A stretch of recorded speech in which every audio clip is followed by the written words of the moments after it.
Biržai – pirmas rugpjūčio savaitgalis ir tarptautinis senovinių automobilių festivalis Nesenstanti klasika jau senai tapo šventosios trejybės deriniu, kuris į kraują lyg gelonies lig pat šaknų jau yra įaugęs visiems senosios technikos kulto piligrimams. Jie kartą per metus į vieną vietą suvažiuoja ne tik iš Lietuvos, bet ir tolimų šalių. Tai didžiausias senovinės technikos renginys Baltijos šalyse.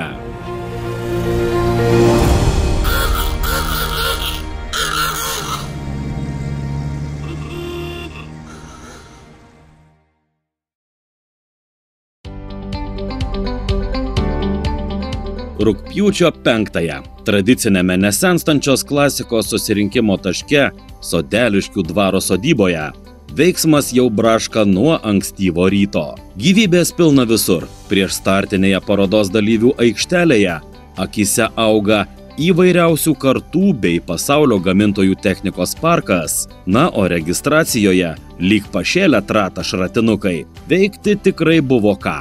Dalyvių registracijos knygą užvertus paaiškėjo, jog į 16 kartą surengtą festivalį Nesenstanti klasika 2023 atvažiavo daugiau nei 120 senovinės technikos eksponatų iš Estijos, Latvijos, Jungtinės karalystės, Vokietijos, Lenkijos, Gruzijos ir Lietuvos.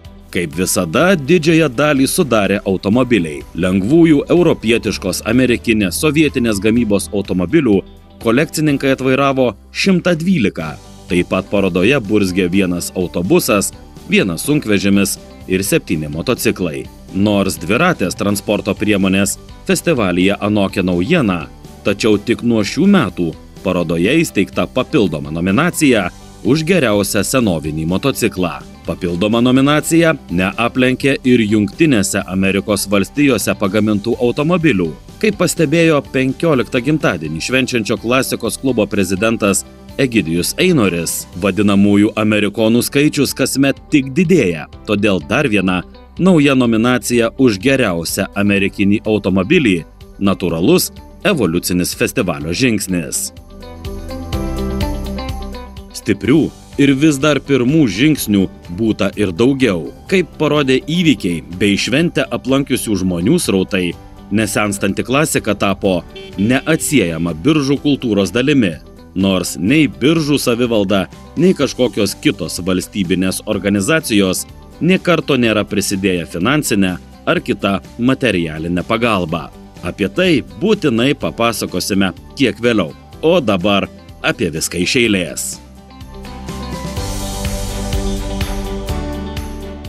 Prieš didįjį paradą turime kelias riebes valandas pasižiūrėti į tai, kas ir ką atvairavo į didžiąją Nesenstančios klasikos senovinių automobilių festivalio aikštelę. Verta pastebėti, jog šiemet bemaž 5% padidėjo dalyvių skaičius. 2021-2022 metais dalyvių rinkosi apie 100, o šiemet, kaip jau minėjome, skaičius perlipo 120 eksponatų ribą.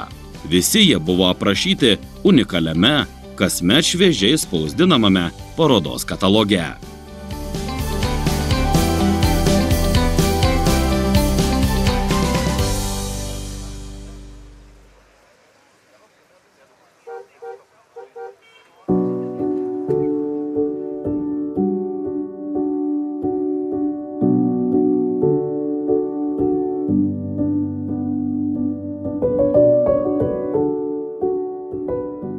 Nors pievelėje priešai Sodeliškių dvarą akys raibsta nuo keisčiausių formų ar chromo spindesio, tačiau parodos senbuviai visuomet skuba ir į vidinį dvaro kiemelį. Su visa pagarba visiems kitiems parodos dalyviams, tačiau čia organizatoriai visuomet išrikiuoja geriausius iš geriausių. Aplink juos sukiojasi garsiausi kolekcininkai bei restauratoriai. Čia sutikome ir daugkartinius festivalio Grand Prix laimėtojus Aleksandrą Obimachą, Janį Oskerko ar Albiną Monstavičių, kuris šiemet vėl pristatė jau matytą sportinį Le Mans serijos žvėrį Bentley Speed 8 bei patį seniausią parodos automobilį, net 111 metų amžiaus Minerva BB Tourier. Greta retas ir prašmatnus roadsteris 1959 Mercedes-Benz 300 SC. Jį atvairavo dar vienas įvairių nominacijų festivalyje anksčiau priplėšęs Latvijos kolekcininkas Marks Mejerovs. Jo kolega, o šiuo atveju ir konkurentas kovoje dėl didžiojo prizo Janis Oskerko kartu su restauratoriumi Andrej Rode į parodą atvarė idealiai atstatytą Fiat 519. Manoma, kad šis aliumininių variklio dangčių spindintis karalių automobiliu vadintas eksponatas yra vienintelis likęs pasaulyje. Išties, papasakoti ir bent keliais žodžiais pačiupinėti kiekvieną į nesenstančios klasikos festivalį atvažiavusį eksponatą bei jo istoriją neužtektų kelių gyvenimų. Prie pačių pačiausių, rečiausių ir įdomiausių parodos eksponatų dar sugrįšime, o dabar laikas paradui. Tradiciškai, paradas tai didžiausios festivalio dalies pradžia.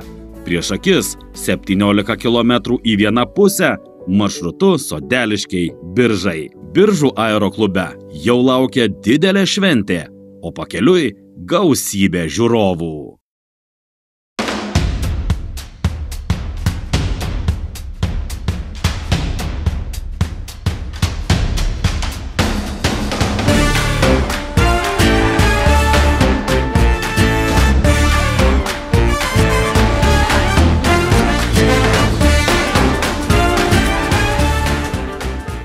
Tik pažvelkite, kiek žmonių Biržuose sutinka policijos atlydėtą kelių kilometrų ilgio nesenstančios klasikos paradą. Šypsenos ir gera nuotaika tvyro ore. Gyvas, senosios technikos gerbėjus sutinkantis koridorius nusidriekė per visą miestą. Įdomu ir tai, kad žmonės susirinko neatsitiktinai. Jie horizonte pasirodančio parado laukė mažiausiai valandą, nes biržiečių pasąmonėje žinutė užprogramuota jau senai. Jie puikiai žino, kad 1 rugpjūčio šeštadienį Biržuose pasirodys neeilinė kolona su neeiliniais eksponatais, kurie vos kelis kartus per metus išvaromi iš slapčiausių kolekcininkų garažų.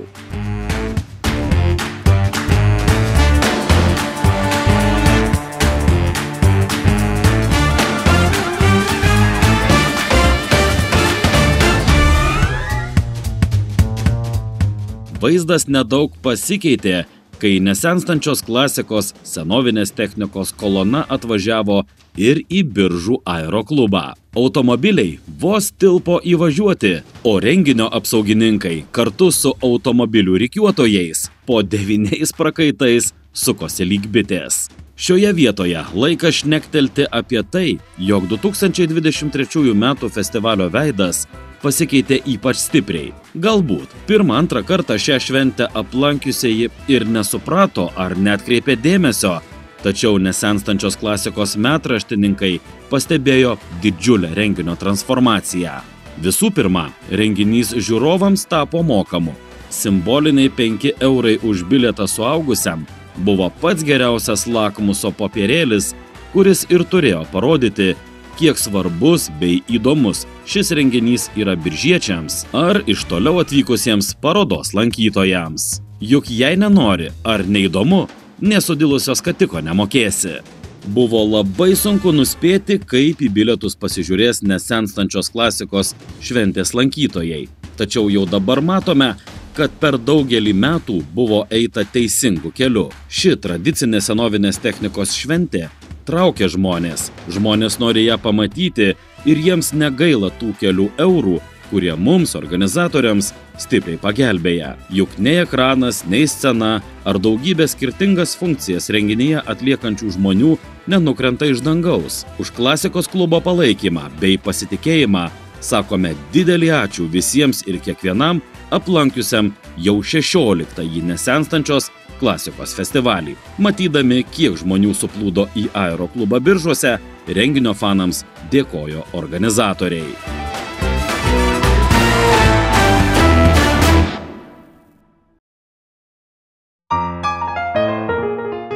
Be to, kad kiekvieną automobilį buvo galima paliesti akimis, šalia nusifotografuoti ar išgirsti unikalią jo gyvenimo istoriją, nesenstančios klasikos organizatoriai lankytojams pasiūlė ir daugybę kitų malonių užsiėmimų bei smulkmenų. Bene didžiausiu traukos centru tapo pakyla su milžinišku lauko ekranu. Ant automobilinės scenos užvažiuoti ir apie savo techniką papasakoti galėjo bet kuris norintis parodos dalyvis. Pakyla net braškėjo nuo prašmatniausių ir sunkių Rolls-Royce'ų, Mercedes'ų iki seniausių, keisčiausių ar vienetinių automobilių. Sunku net pasakyti, ar eilė prie pakylos spėjo pasibaigti. Mat automobiliai per ją su nedidelėm pertraukėlėm važiavo ir važiavo nesibaigiančią virtinę. Pagirti galima ir žiūrovus, kurie net ir lietui prapliupus kantriai klausė įdomių senovinės technikos prikėlimo bei atsiradimo istorijų. O istorijų čia daug, tad pakalbėkime bent su kelių įdomiausių mašinų savininkais ir kitais žinomais visuomenės veikėjais, kurie tampriai susiję su senovinė technika. Neretas, vos išvydęs unikalų 1930 metais pagamintą elektromobilį Detroit Electric pajuto ne tik nuostabą, bet ir pagarbą. Automobilizmo istorija besidomintys puikiai žino, jog masinės produkcijos epochos pradžioje daugelis automobilių gamintojų savo kūrinius matė būtent elektriniais, tačiau viršų dėl įvairių politinių, finansinių ir užkulisinių aplinkybių paėmė vidaus degimo varikliai. Tokio amžiaus elektromobilis nesenstančios klasikos festivalyje pasirodė pirmą kartą per visą šventės istoriją. Tad šis net įprasto mums vairo neturintis eksponatas žiūrovus ir medijas traukė lyg medus bites. Automobilį į parodą atvežė svečias iš Estijos Uller Suvema. Мы сегодня думаем, что электрический автомобиль что-то нового, инноватический. Но в жизни ничего нового. Мы все знаем, но забыли. И эта машина тоже. Я нашел эту машину из Германии где-то, если я помню, 5-6 лет назад. Случайно. Я искал эту машину, давно искал. Но по истории, если сказать, эту машину Detroit Electric начинали производить в 1907 году. Первые машины были. Тайна в том, что завод, который начинал производить этот Detroit Electric, вначале строил кареты. В 1887 году начинали строить кареты. Поставили туда электродвигатель и продали новые машины, модели электрических машин. Двигатель поставил, коней продали. Точно. Ну, еще подальше, почему 30-й год выглядит такой же старенький. У них было два отдела, один занимался с кузовами и другой двигателями. Но этот отдел, который занимался кузовами, банкротился в 2020 году. И у них не было уже кузовов. Они купили обратно свои старые машины, поставили новые двигатели и продали их как новые машины. А сколько на ней можно проехать сейчас? Я думаю, что вы этот вопрос слышали неоднократно. Да, сегодня особенно, да. Это зависит, какие аккумуляторы. К сожалению, сейчас на машине стоят современные аккумуляторы, и это зависит, какой объем. Я думаю, что не надо тратить огромные деньги на аккумуляторы, достаточно, если это едет 65 километров. И это не едет. Albinas Monstavičius, kolekcininkas, kuris dar 2022 metais visus iš koto išvertė pristatęs unikalų sportinį Bentley Speed 8, šiemet taip pat nenustojo stebinęs.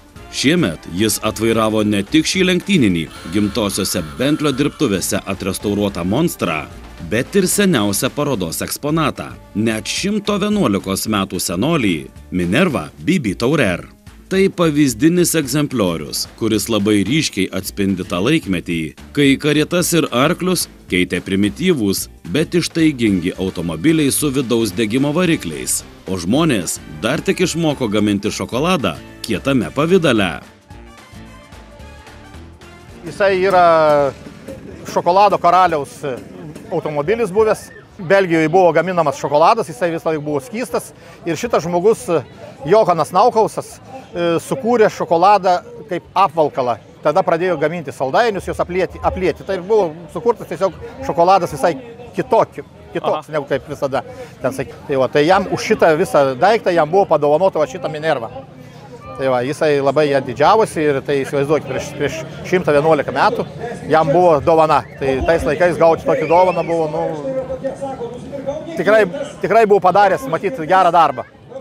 Na ir šitas automobilis, kol kas tai jis primena labiau karietą, jis atspindi būtent to laikmečio dvasią, kada vežimai su varikliais pamažu pradėjo virsti automobiliais. Tai labai akivaizdžiai matosi, ar ne? Vien žiūrint, pavyzdžiui, į krėslus, ar ne, ir kaip jisai sukomplektuotas. Tai va, tai iš tikrųjų jūs praktiškai ir atsakėte tą klausimą, nes, sakykime, prasidėjo karietos, jas tampydavo arkliai ir taip toliau, o ką toliau? Toliau padarė, reiškia, iš karietos įdėjo, įkonstravo variklį, anksčiau būdavo be kabinų, be kažko, tai o čia, toks šiek tiek jau panašesnis į automobilį, nes tais laikais niekasgi nežinojo.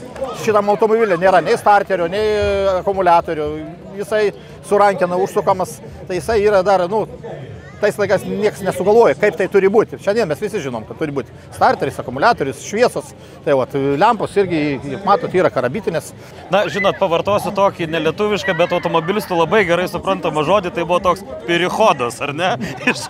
Iš karietos į automobilį. Taip, iš tikrųjų. Tai motociklai taip pat buvo gaminami. Visų pirma buvo, tai sakykime, buvo medinis dviratis, paskui dviratis, į dviratį montavo variklį. Tai ir gavosi motociklas, taip pat ir su mašinom tas pats. Nesenstančios klasikos parodą šiemet aplankė ir garsus visuomeninis veikėjas, aktorius Viačeslavas Mickevičius.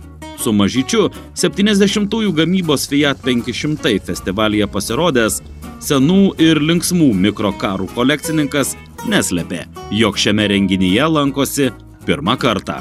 Iš žiūrovo pozicijų žiūrint, nuo spindesio akys gali išvarvėti.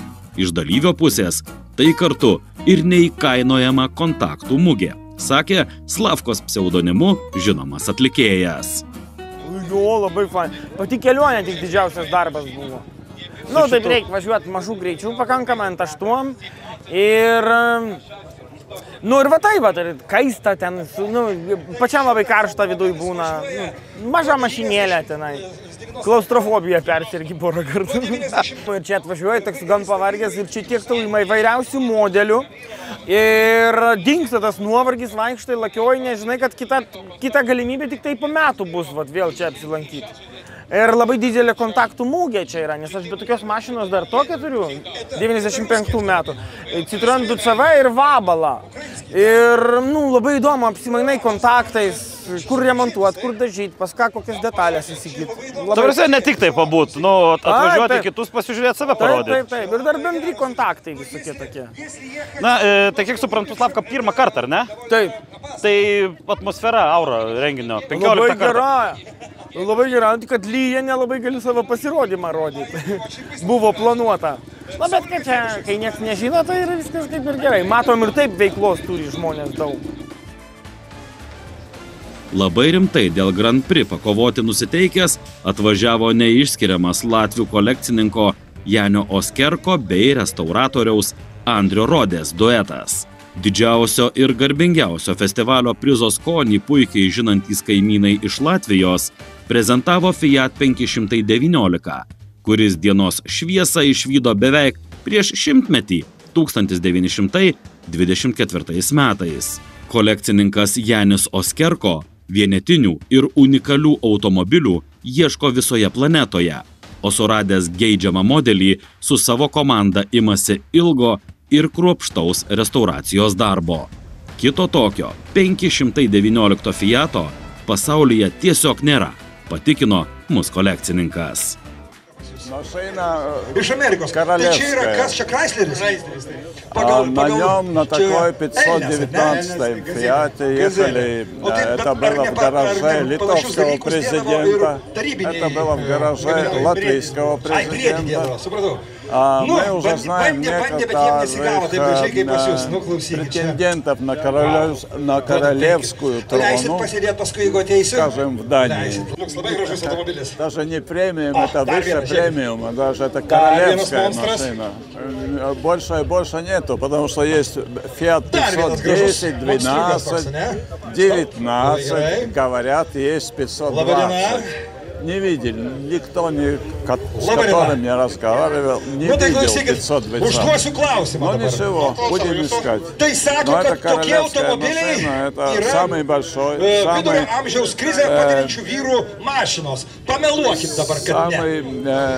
технически усовершенствованный модель. Странно, да. Странно, что получилось. Странно, что позвонили мне люди, которые сказали, что есть возможность из Австралии привезти сюда такую машину. Машине почти 100 лет. Насколько вы знаете, она единственная. Да.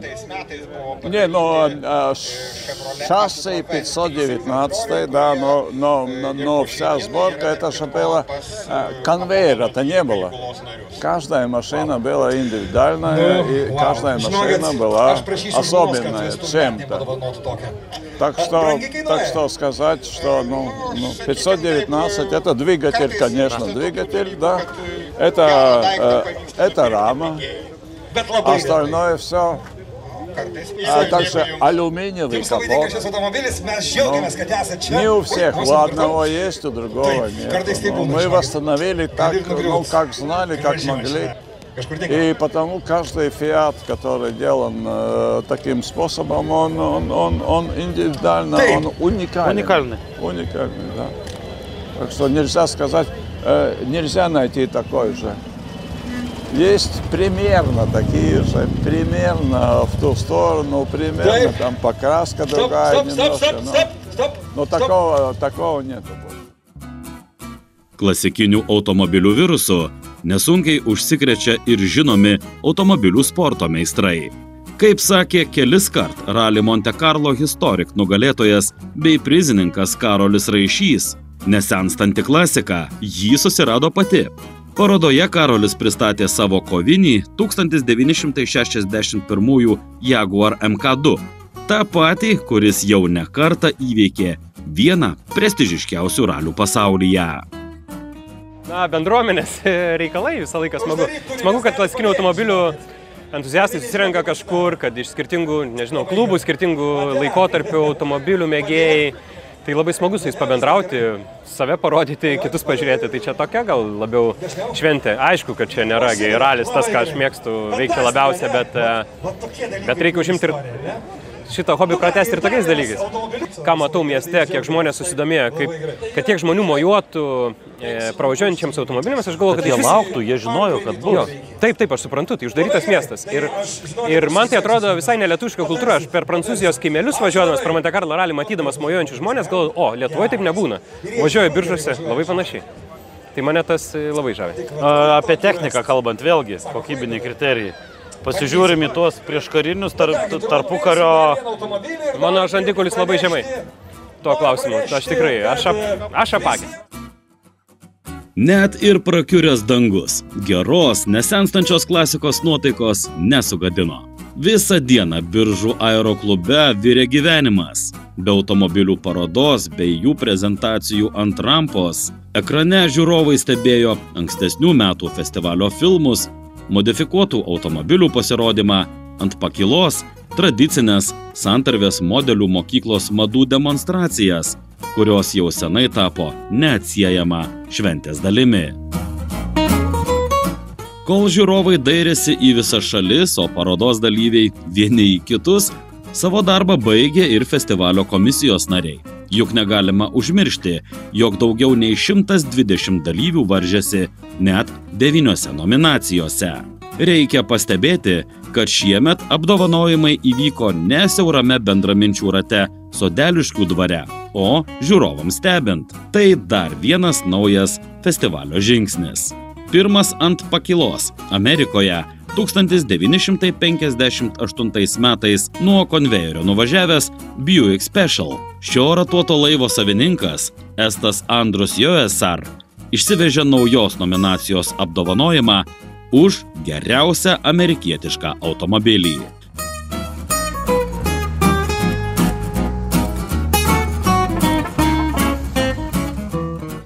Išsyk po Buicko ant pakylos geriausias sovietinis automobilis. Apdovanojimas liko Lietuvoje. Jį atsiėmė Rolandas Kripaitis. Rolandas pristatė GAZ-21 Volga, pagamintą 1958 metais. Žiūrint į šį 65 metų amžiaus automobilį, galima spėti, kad šiandien jis atrodo geriau nei tądien, kai išvažiavo iš gamyklos. Ilgametis nesenstančios klasikos dalyvis Sigitas Zajarskas laimėjo vieną sudėtingiausių nominacijų už gražiausią automobilį. Sutikite, juk tarp 120 tobulai atrodančių dalyvių išrinkti tą vienintelį yra be galo sunku. Nominacijos trofėjus pasvaliečiui atiteko už dvivietį Chrysler CP8 Convertible Coupe. Automobilis pagamintas 1932 metais. Festivalyje neliko nepastebėtas ir vienintelis parodoje pasirodęs 1930 metais Jungtinėse Amerikos valstijose pagamintas senovinis elektromobilis. Apdovanojimą už geriausią restauraciją atsiėmė įdomią automobilio istoriją jums jau papasakojęs estas Uller Suvema.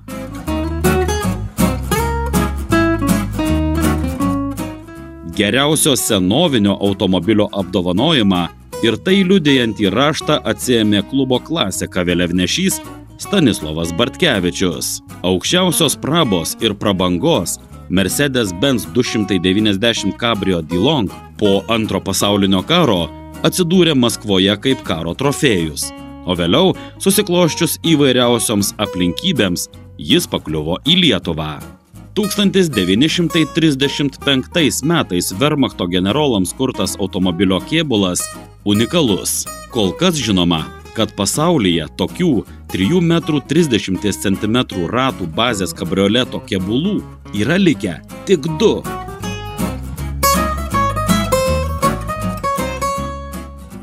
Dėl seniausio automobilio galvos ilgai sukti nereikėjo. Nominacijos trofėjus atiteko Albinui Monstavičiui už 111 metų senumo Minerva BB Tourier. Tiesa, nominacija tikrai suteikta ne tik dėl to, kad kito tokio amžiaus konkurentų festivalyje nebuvo. Pati mašina restauruota preciziškai, tad šio apdovanojimo tiek ji, tiek jo savininkas nusipelnė visapusiškai.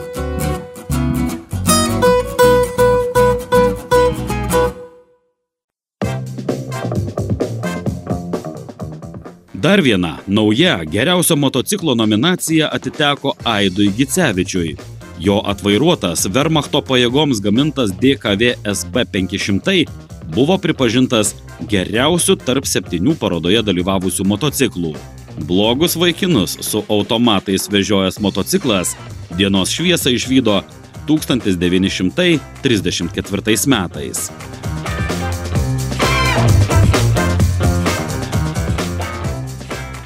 Geriausiu klasikiniu automobiliu nuo 1945 metų komisija pripažino vidinėme Sodeliškių dvaro kiemelyje dar prieš parodos startą pristatytą Roadsterį Mercedes-Benz 300 SC. Nors ant pakylos automobilis nepasirodė, tačiau prizas buvo perduotas Latvijos kolekcininkui Markui Mejerovsui.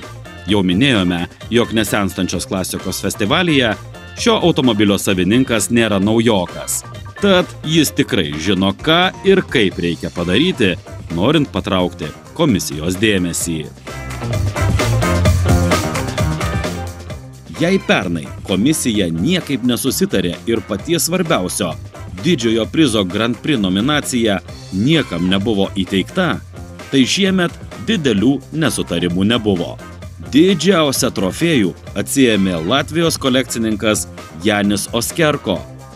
Apdovanojimą jam ir jo restauratorių komandai pelnė karališkasis Fiat 519, pagamintas 1924 metais. Neskaitant kitų laimėtų nominacijų ankstesniais metais, šis Grand Prix jau trečias, kurį Janis Oskerko pelnė nesenstančios klasikos festivalyje.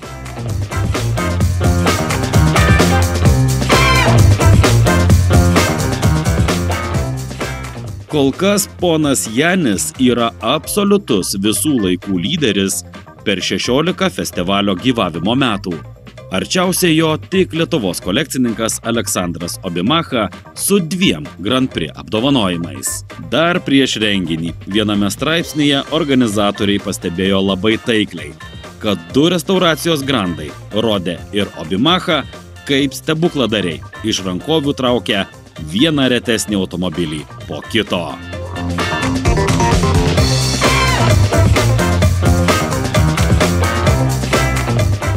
Sulig paskutiniu įteiktų apdovanojimu bei įsismarkavusiu lietumi, raginti dalyvius grįžti į Sodeliškių dvarą ilgai nereikėjo. Paroda Biržų aeroklube baigėsi, o dalyviai nė nepastebėję, kai praėjo daugiau nei 5 renginio valandos, grįžo į tradicinę vakaronę.